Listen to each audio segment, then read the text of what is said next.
Olá, seja muito bem-vindo. Você está no módulo 1 do curso de capacitação direcionada à contextualização de poluição luminosa em nível superior. Já adianto que, antes desse primeiro vídeo, a gente tem um vídeo introdutório, onde a gente responde possíveis dúvidas e dá orientações gerais sobre o que tem que ser feito e como tem que ser feito. Mas, caso ainda surjam dúvidas, é só entrar em contato. Então vamos lá. Nesse módulo 1, vamos entender exatamente o que é a poluição luminosa. E para isso, vamos destrinchar, né? A definição geral, histórico da luz, medidas legislativas, tipos de poluição luminosa e campanhas de conscientização vigentes, atuais. Primeira coisa, né? Definindo a fotopoluição, que é a mesma coisa de poluição luminosa. A poluição luminosa é caracterizada pelo uso inadequado da iluminação artificial, ocasionando a difusão da luz na atmosfera, assim interferindo na visão do céu noturno.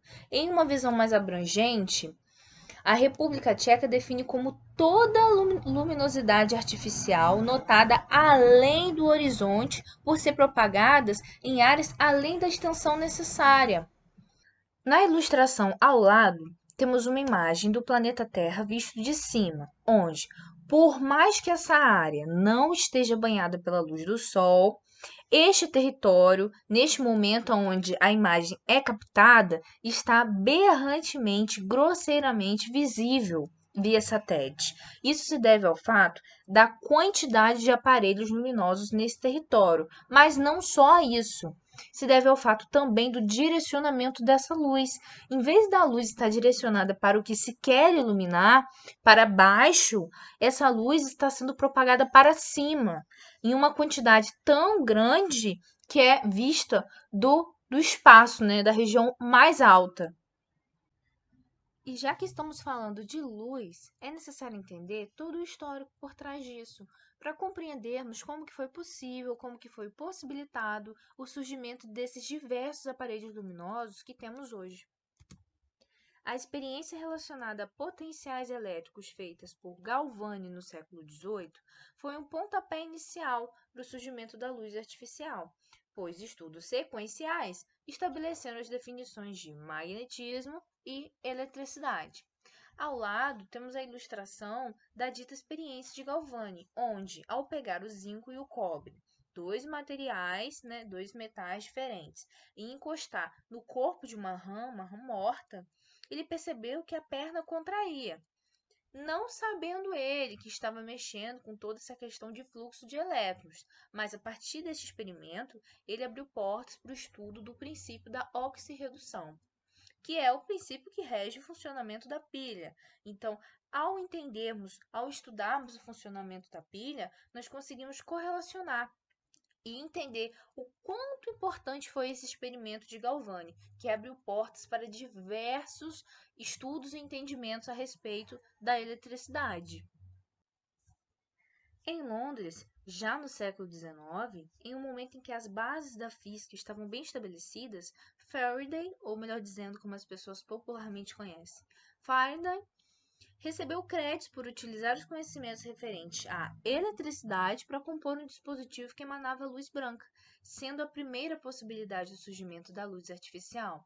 Então, aqui na nossa foto, está aqui o nosso digníssimo e o dispositivo inventado. Só que esse dispositivo tinha uma proporção muito grande, então ele foi sendo aprimorado. Ao final dos anos 1800, a sociedade usava de lamparinas para iluminar a noite. Essas lamparinas depois foram trocadas por lampiões, que está aqui, ó, nossa ilustração aqui no cantinho. Até que Thomas Edison elaborou a lâmpada elétrica e fez que aos poucos os lampiões de gás fossem substituídos. De qualquer forma, a luz natural sempre foi considerada a principal fonte de iluminação, até que, né, a eletricidade se ampliou ao redor do globo, tendo essa proliferação, né, desses artifícios muito maior, tanto na Europa, tanto nos Estados Unidos da América, principalmente no período da Revolução Industrial para frente, onde o modo de vida das pessoas mudou obrigatoriamente. Agora, vamos partir para o entendimento da atualidade. Sabemos que países mais desenvolvidos dispõem de maiores dados de pesquisa sobre o excesso de luz disposto em seu território. Em contrapartida, outros não apresentam essa preocupação, essa relevância dos dados de pesquisa, ou nem têm um nível de poluição luminosa tão elevado quanto países desenvolvidos ou subdesenvolvidos. Então, sabendo disso, vamos entender a partir de agora as medidas legislativas. Nos últimos anos, as nações começaram a ter um pouco mais de percepção dos impactos causados pela poluição luminosa. A República Tcheca foi o primeiro país a advir uma legislação a nível federal, a fim de solucionar efetivamente o problema. Assim, em 14 de fevereiro de 2002, entrou em vigor a Lei da Proteção à Atmosfera e emendas, à Lei do Ar Puro.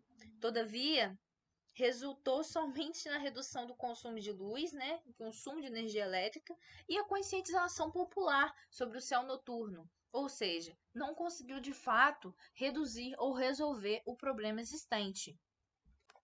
Agora vamos nos atentar ao país dessa bandeira aqui, que é a Itália. Esse país se destaca entre as outras nações por ter um maior número de normas referentes à questão. Em Lombardia, cerca de 1.400 municípios foram regularizados e receberam um novo planejamento de iluminação pública, tendo como resultado a redução de 3% a 10% do fluxo de luz desperdiçado para o céu e a redução de 15% a 30% do consumo de energia.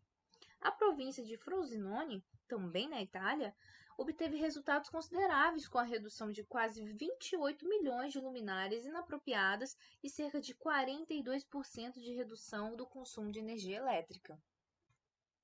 Agora, quando a gente vai estudar as medidas legislativas brasileiras, aí a gente percebe que aqui a coisa é muito diferente de países como Chile, Espanha, Hungria. Por quê?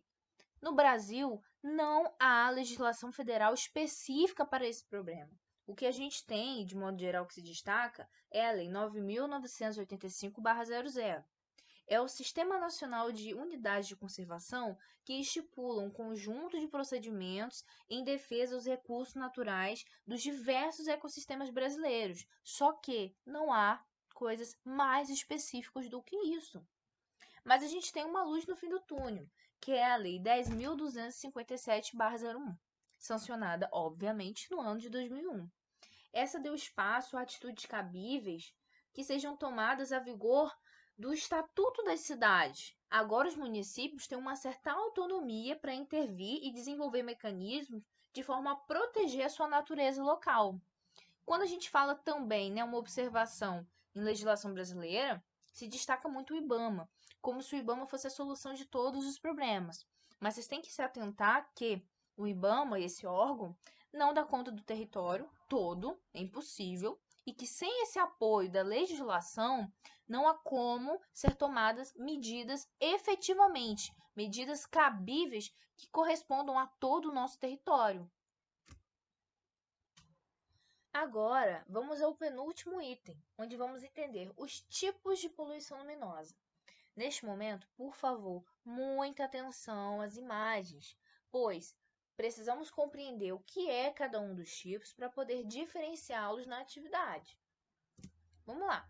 O primeiro tipo de poluição luminosa visto aqui é a desordenada. É causado por uma quantidade significativa de fontes de luz, onde, devido a um mau direcionamento e agrupamento dessas fontes, gera uma confusão, uma distração no ambiente, uma confusão visual, digamos assim. Esse tipo de poluição acarreta em acidentes. Um bom exemplo disso é o acidente de trânsito. O próximo tipo é ofuscante.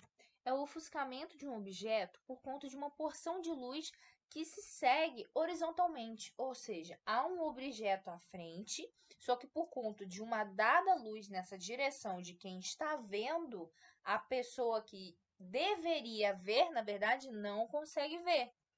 E por isso afeta a visão das pessoas envolvidas no mesmo cenário, podendo causar distração ou cegueira momentânea. Portanto, esse tipo de poluição envolve a segurança das pessoas, pois acidentes podem acontecer em momentos de cegueira momentânea.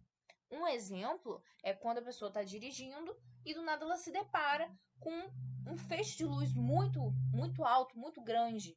Ela momentaneamente não consegue enxergar. Então, isso é um exemplo de luz ofuscante e demonstra, né, o perigo desse tipo de poluição luminosa. O próximo tipo é denominado de brilho no céu.